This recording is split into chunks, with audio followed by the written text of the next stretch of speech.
그냥 학자로서 객관적으로 국제적인 지평 속에서 북한의 핵은 어떤 독특성을 갖고 있고 우리는 이것을 어떻게 대결 또 우리의 입장을 설정하고 견지해야 하는가 하는 입장입니다.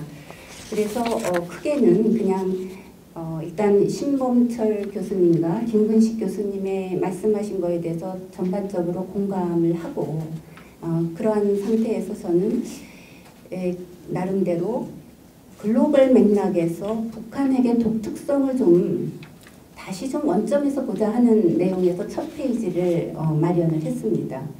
다시 말해서 이게 미국, 한미 동맹 또 남북한 한반도의 문제라고 우리가 너무 과열돼서 여기에 초점을 두고 얘기를 하다 보니까 정치적이 될 수밖에 없고 여야, 진보, 보수, 친미, 친북 이런 거 전혀 관계없이 좀 보자 하는 의미에서 제가 첫 장을 마련했는데 그게 바로 NPT와 UN과 그 다음에 미국이라고 하는 글로벌 슈퍼파워 국제 질서에서 항상 그 어떤 놈을 만들고 그것의 유지를 위해서 기술적인 또 경제적인 외교적인 어떤 지렛대와 지원을 해온 국가의 입장.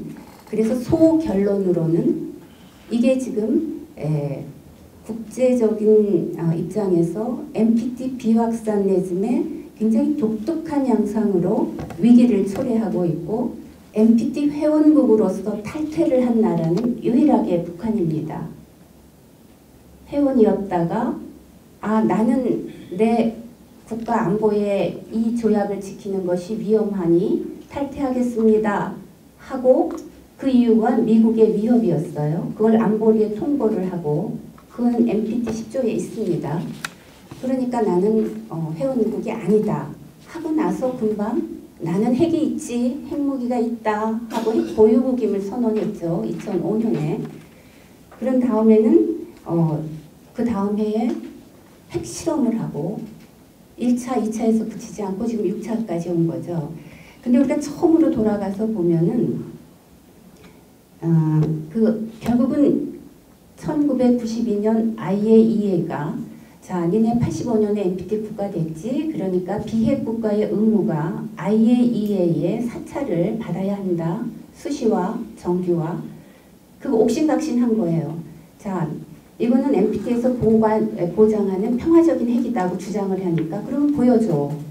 증거해줘. 베리파이해. 이건 주권 문제에 안 보여줘. 그게 지금까지 오는 것이고 그러다 보니까 이 탈퇴를 93년에 했을 때 그 첫 케이스에서 안보리가 이걸 다뤘어요. IAEA가 문제다 하는 리포트를 주고 안보리가 이거를 그때 좀 심각하게 제재를 가한다든지 이렇게 했으면 어땠을까 가정을 해봅니다.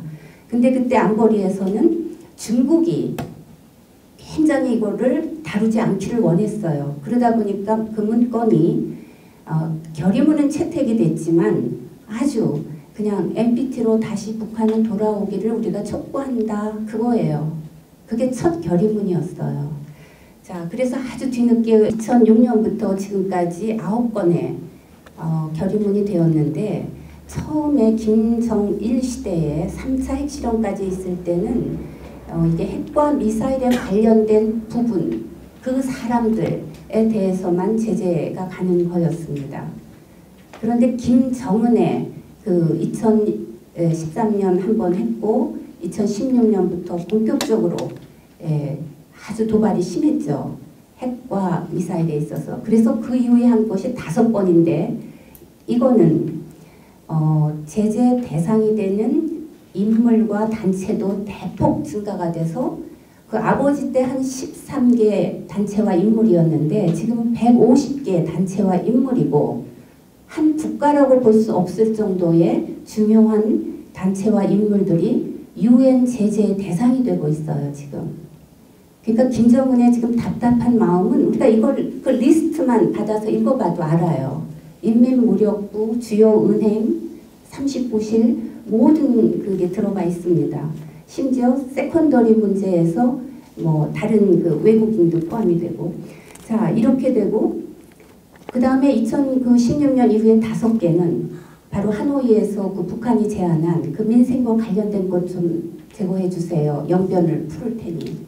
바로 그 5개가 바로 핵과 미사일 부분을 넘어서 북한 정권에 돈이 들어가는 돈줄을 대는 거예요.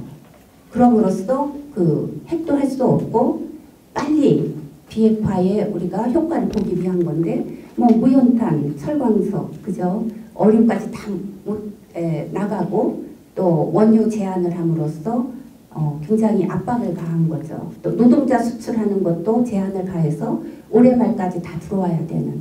그러니까 김정은에게는 돈이 없는 거예요. 우리도 가정에 돈이 없어질 때 얼마나 공공해지겠어요.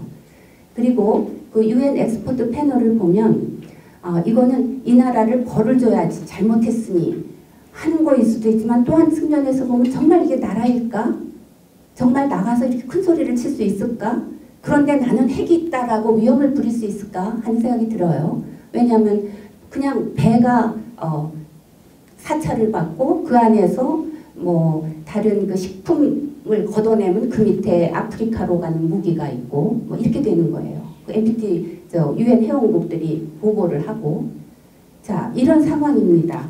그러다 보니까 그 제재를 회피하기 위해서 북한이 하는 노력은 아주 대단해요. 예. 그래서 이란으로 무기가 가는데 2009년의 경우에 보면 막 8개 로케이션을 바꿔 가기도 하고 회사가 바뀌기도 하고 그 내용물을 바꾸기도 하고 선정할 때 또 바꾸고 아주 공공합니다. 특히 아프리카에는 또 동상 같은 거 많이 수출하죠. 해외 송출 노동자들은 또 인권 문제가 서방에서 많이 얘기를 합니다.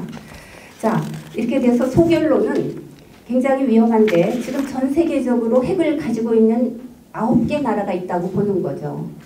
그래서 사실 공식적인 건 5개국 다 아시겠죠. 그러나 NPT 회원국이 아닌 인도, 이스라엘, 파키스탄 이들도 문제이긴 하나 적어도 NPT 회원국은 아니었어요. 약속한 바가 없어요. 근데 유일하게 북한은 약속을 했는데 지금 치팅을 했다는 거죠. 국제기관에서 보면. 자, 그게 소결론입니다. 그러다 보니까 우리는 대한민국은 국제 이제 글로벌 가버넌스에서 중견국인데 이 북한은 우리가 어떻게 해야 되는가? 같이 통일도 해야 되고 동포이지만은 국제 대짐에서 이렇게 돼 있어요. 우리는 상당히 모범적으로 이제 그 21세기에 각광을 받는 나라임에 불구하고 그런데 미국의 그 그랜드 전략 중에는 전후에 비확산이 또 확고한 거죠. 그러니까 자연적으로 딜레마다 하는 것이고요. 그 다음에 이제 두 번째로 그 하노이 회담이 결렬된 거는 크게 그냥 그 의미는 저는 2가지라고 봤어요. 그 작년 3월 이후에 김정은이 우리 특사에게도 말했고 또 우리가 미국에 전달한 것도 컴플리트 디뉴클리제이션 한다고 합니다. 한다. 우리는 너무 행복하다. 그렇게 된 건데 실제로 우리는 그게 무엇인지 그 플랜, 계획이 뭔지는 들어본 적이 없죠. 계획. 아마 우리가 자꾸 이제 영변 얘기도 한 것 같고 또 조금 하면서 큰 성과를 볼 수 있다 하는 기대가 있었던 거죠. 근데 구체적으로 그들의 계획은 없었어요. 근데 전후의 비핵화 사례들을 보면 그거는 엄청난 계획이어야 해요. 그리고 그거는 검증, 베리파이가 되지 않으면 신뢰라는 건 없는 거예요. 건축이나 그거에선 더 잘 아실 거라고 봅니다. 자, 첫째는 그 모호성을 우리가 확인한 거고 두 번째는 그러니까 트럼프 대통령 더 이상 협상을 이유가 없어진 거고 그 다음에 한미 간의 이 대북 제재에 관해서 입장차가 직전 직후 다 드러난 거죠. 그 다음에 이번에 한미 그 정상회담에서 그 입장차는 드러났어요. 근데 이제 마무리는 그 미국 측 팩트시트 때 보면은 finally fully verified 된 그 파괴를 합의한 걸로 되어 있더라고요.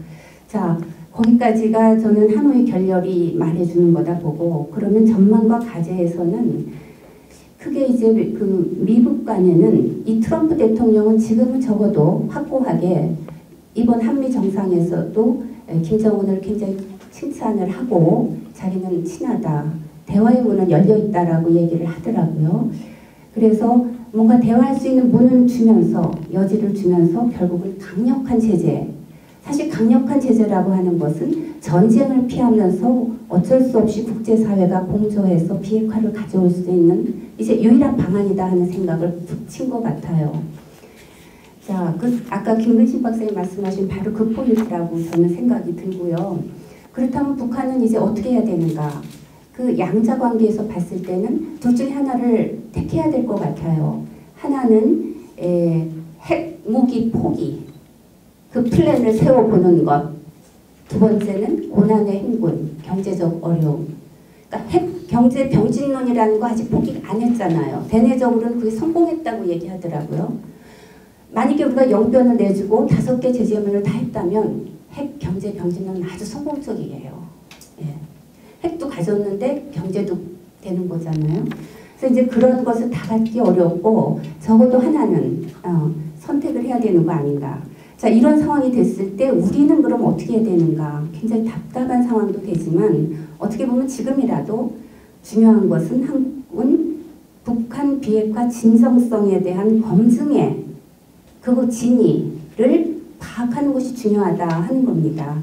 그래서 그런 의미에서 저는 우리가 해야 할 일을 몇 가지 말씀을 드렸고 다시 원점으로 돌아갔을 때 리마인드를 해드리고 싶은 것이 제일 첫 번 핵실험을 했을 때 1718호의 사항을 보면 NPT로 복귀할 것이에요. 우리는 작년 올해 한 번도 NPT로 복귀, 비회원으로 복귀, 그래서 IAEA의 사찰을 받고 하나의 일원이 돼서 평화적인 핵 프로그램도 보장을 받고 경제개발도 하는 그러한 계획을 얘기해 본 적이 없어요. 김정은도 얘기 안 했고 우리도 안 했고 아무도 얘기 안 했어요. 근데 NPT 회원이 되면 돼요. 예, 원래로 돌아오면. 거기에 따른 의무를 다시 하면 되죠. 자, 그렇게 해서 마지막으로 나온 유엔 안보리 2397에 보면은 반드시 이게 써 있어요. CVID, 완전하고 검증 가능하며 불가역점 방식으로 모든 핵무기 및 기존 핵 프로그램 포기. 그렇기 때문에 이게 동결을 조금 할게요. 영변의 시설을 조금 보여줄게요. 이런 거 그런 거는 지금 아니에요. 예. 통괄 계획, 핵을 포기하는 계획, 핵무기죠. 평화적인 핵은 핵이고. 자, 그렇게 된 것이 중국, 러시아도 합의를 해서 만든 리졸루션이에요. 자, 그거에 비춘다면 작년 올해 우리가 얘기한 거 그냥 단순한 비핵화 누가 정의하는가? 영변 핵시설을 얘기하는가? 그리고 북한이 알아서 하는 것인가? 우리는 그렇게 생각을 하고 얘기를 했는데 국제 레짐에서는 전혀 그런 건 받아들일 수가 없는 일이에요. 보여줘야 해요. 그래서 그 이항에서도 그랬지만 상황에서 우리 지금 인도주의적인 걸 자꾸 확장해서 면제를 받으려고 하는데 가능할 수 있어요. 그 위원회, 1728위원회 사례별로 미니멀 수준에서 조금씩 면제는 받을 수 있겠죠. 누가 어디 간다. 뭐 요만큼. 그렇지만 그게 포괄 면제나 해제로 갈 수는 없는 것이죠. 오히려 주민들이 생필품도 부족한데 그 예산을 핵과 미사일에 쓰는 북한을 개탄한 거 레졸루션에 있어요. 그거는 북한 지도자가 해결해야 할 문제라는 그 원점을 얘기한 거죠. 그 다음에 마지막으로는 이렇게 보아서 만약에 준수를 해가면 이것을 우리가 신축성 있게 완화 제거하겠으나 또 한 번의 도발을 할 때는 대북 석유 수출을 한층 더 축소할 것이다 라고 했어요. 그 레졸루션 마지막입니다. 그래서 우리는 자꾸 이제 우리가 또 아까 얘기한 것 중에 굿이나 푸딜도 그렇지만은 미국 대선, 우리 총선 이런 것들을 저는 좀 개의하지 않고 얘기를 했으면 좋겠다 하는 생각을 가끔 해봅니다.